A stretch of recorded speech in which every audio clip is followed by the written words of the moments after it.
Hello and welcome to NJBIZ Conversations. I'm your host, Jeff Kanige. My guests today are the co-founders of Orcosa, which is a Ewing-based company that develops therapeutic delivery systems. Vincent Mileto is co-founder and chief operating officer. Bryan Ridall is the CEO and co-founder. Gentlemen, thank you for joining me today. I told you I was going to have a hard time getting all those names out, but I did it. So that's all right. Thank you for having us. Thank you so much. Thanks for taking the time. Okay. I mentioned what your company does. I'm sure that I oversimplified it. My understanding is you're known mostly for a product called Rapid Infusion Technology, or the RITe Platform. Am I pronouncing that right? Mm-hmm. Which is a way of taking medicines orally that essentially helps during which the tablets dissolve quickly. As I said, I'm sure that's a simplistic view of it. Can you give us a description of what you do and what the RITe Platform is and how that represents an advance? Sure. On the tech side, I'll take this one. Okay. The way people take medications is kind of antiquated, we always felt. Oral, taking them orally, you swallow, you're looking at gastric absorption, all sorts of issues accompany that, right? So food effect, did you eat a big meal? Was your meal fatty? That can have impacts on how drugs are absorbed in the body. Things like first pass metabolism. Anything you swallow, its first stop is your liver, right? First pass hepatic metabolism. We were looking at ways to try to not only improve patient compliance, which things like orally disintegrating tablets have existed for decades, and they're meant to increase patient compliance, but they're meant to dissolve in the mouth, swallow the drug, and have the drug still absorb through traditional means, the gastric tract. Right. And then there's things like buccal tablets, right, where you place a tablet in the buccal pocket of your cheek. They can sit there for hours, right? 6 to 8 hours. Mm-hmm. They generally have an adhesive layer that keeps them in place. And that allows the drug to slowly absorb through the buccal pocket in the cheek, through the oral mucosa, which is where Orcosa came from. Okay.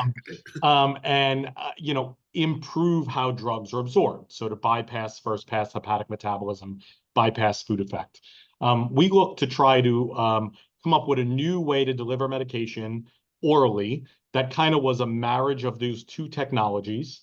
And what we ended up doing is creating an orally disintegrating tablet that is not compressed. So we don't use any kind of tablet compression. Okay. It disintegrates extremely rapidly in under 5 seconds when placed in buccal pocket of the cheek. So in under 5 seconds, you don't even know there was a tablet there. But what it does is it creates a very thin adhesive layer that includes the drug, the API, and different types of penetration enhancers that allow the drug to absorb through the oral mucosa, go directly into the bloodstream, bypassing first pass metabolism, allowing us to not only increase patient compliance, but also to potentially increase the safety profile of drugs. We can generally deliver drugs in a lower dose than they would if they were taken orally traditionally, and also to increase things like bioavailability and all sorts of nuances like that. Okay, well, there are a couple things going on there I want to talk about. First of all, you mentioned patient compliance a couple of times. How does this work for that? Because I take a lot of prescriptions, and it's patient compliance sounds to me like you got to make sure they take their medicine, right? Okay, so it's not that difficult to take pills to just pop a pill and take a glass of water. What is it about this that increases patient compliance? What was the problem that you saw there? So I think the two areas that when it comes to oral delivery, there are a lot of people in the world who are dysphasic and can't swallow pills. Oh, okay. All right. Right. So, or have ailments that reduce oral motility, right? So make it more difficult for them to take medications. The target area for our lead product, we're targeting pain, but we're utilizing a molecule that's already an FDA-approved drug, but that drug is delivered in an oral tincture, right? So children have to swallow large doses of an API and a sesame oil, causes a lot of gastric problems. And also a lot of drugs nowadays, GLP-1s, they're looking to deliver, again, through injection. People don't want to take injections if they can avoid it, right? I'd much rather have something that disintegrated in my mouth in a few seconds, then have to inject myself once a week. So those are kind of the areas that we're targeting. So we're not looking to just, go after any medication but we're looking to target APIs that could, do well with increased bioavailability or lower dose, target populations that have problems with dysphagia or oral motility issues with taking drugs, things of that nature. Yeah. Okay. Just to add on to that, there's one population in particular that we're very interested in, which is children.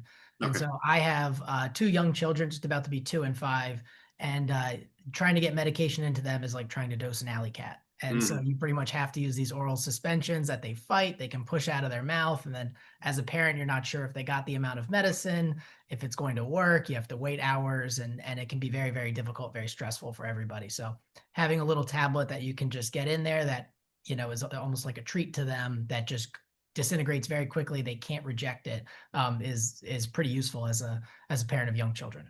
Okay. And was that sort of the origin story, that those kinds of things, those kinds of experiences? Or, if I don't want to put words in your mouth, what sort of set you down this road? Was there some sort of epiphany you had, or was there some incident? What made you think of this?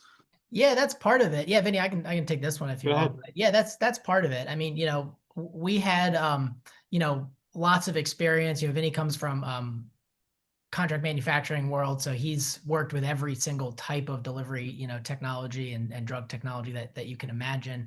I had come from a company that was looking to improve drug delivery for animals, and so I don't know if you've ever had to dose a horse or that was going to be my next question. So, but go ahead. Great. No, that's great. Yeah. Dosing, large or even small animals is also very challenging. And so looking to make it safer for the animal and the administrator. And what we found was that those technologies that sort of existed off the shelf couldn't accomplish what we wanted to accomplish. And so, we had kind of got attached to this idea. And then, having some personal stories, my wife's mother tragically passed from oral cancer. She could not swallow medication in the last phases of her life, when she was in a lot of pain and really needed them. And so, we saw that, they're not just these big markets, but they're these big unmet needs and people who can really benefit from new technologies. And the more we kind of dug into it, the bigger the opportunity sort of, started to become between dysphagic populations, geriatric, pediatric, psychiatric, countries around the world that don't have easy access to potable water like we do here. There's just a lot of opportunities to help people, and so that's kind of how we kind of got hooked onto the idea and kept going with it. Okay, that makes a lot of sense. And in terms of the veterinary application, yes, I mean, we just went through a period where we had to give our dog an antibiotic, and we had to roll it up in peanut butter to get her to swallow it. This would be a game changer. Yeah.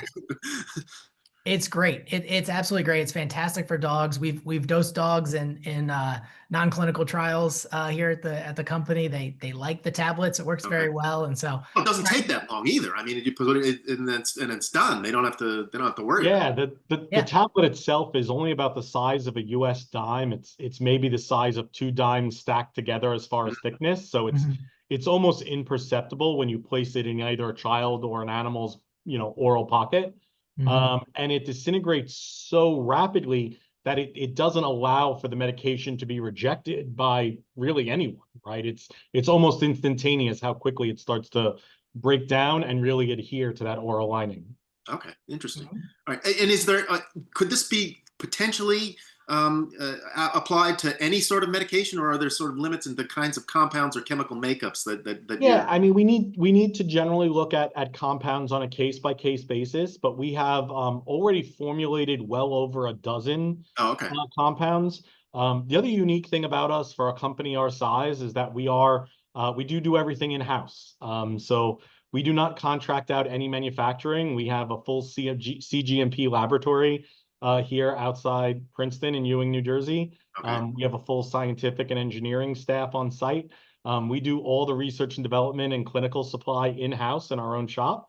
And we have IP on this. We had our first patent issued back in 2023. We just got notice of allowance on our second, and we have about another dozen on file. Okay. Interesting. All right. So, so okay, that was sort of where I was going to go next. Was A, what are the next steps in terms of how you're going to do this, and what's the status of the technology now?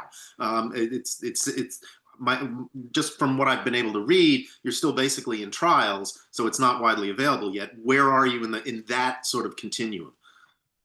Yeah, I can jump on that one. So we, as you mentioned, we are in clinical trials right now, and our lead product is working its way through the FDA process. Is And that Orovex? Is that the painkiller? Yeah. Okay. correct. Yeah, yeah. That's exactly right. That's the name we use for the project.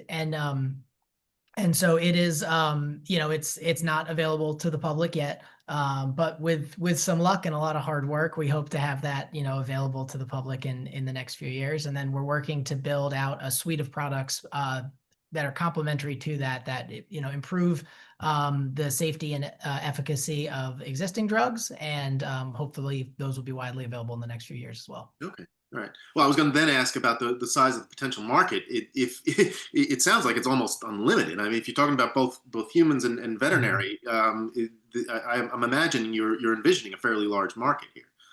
Yeah, it's absolutely, yeah, no doubt about it. The first product would look at would be an analgesic product, so Okay. target the pain market, which is, you know, $10 billion plus in the US annually.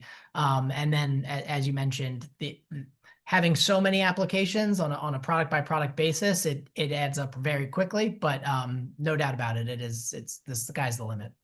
Okay, interesting. Mhm. All right, now, and what about the business itself? I mean, have you've gotten funds, venture funds? I'm guessing. Where are you now in terms of the trajectory of where you see the business going? The business itself as a business, Yeah. rather than as a scientific endeavor, is what I'm saying. Yeah. Yes, yeah, understood. Yeah, so we've just actually closed our Series A round, Okay. and so we've raised about $30 million to date to build the technology, get into clinical trials, you know, receive issued patents and so forth. And so we're you know, we have a partnership in place, an initial partnership for one drug, and we're looking at additional partnerships for other drugs as well. And so, you know, as a business, our goal is to develop these innovative products that can provide benefits to patients, seek strategic partners who can help us accelerate their path to market, and then hopefully, you know, do good by doing what, or do well by doing good is our hope for the next few years. Okay. Now, Bryan, I met you at the BioNJ Bio Partnering Conference. I'm curious what you both think of thought of those kinds of things, and how useful they are in terms of doing what you're doing. First of all, let me ask that those kinds of events. You talked about looking for strategic partners. Are those events helpful for you in doing those kinds of things? Yeah, I think so. Yeah, I think we made some good connections. Vinny had the hard job. He had to present at the conference. I got to just walk around and schmooze and eat and drink, and it was a lovely day for me. But I thought it was a great event. I thought probably the coolest thing was getting to see what the other small companies are up to. Because I think that's just, you know, I think the sort of foundation of, especially New Jersey in general, just having such a vibrant life science scene, seeing what all the other you know, innovators are doing and how we're building this, you know, sort of from the ground up. I thought was very cool to kind of see what's coming around the corner, and a lot of great companies presenting. Okay. And BioNJ, the organization itself, are you involved with them? Do you find that that they're useful to you? We're new to BioNJ. Okay. So far, I think it's been very useful. But Vincent, I don't know if you feel differently, but I think it's been great relationship so far. Yeah, absolutely. We just met them actually and the NJEDA pretty recently, earlier this year.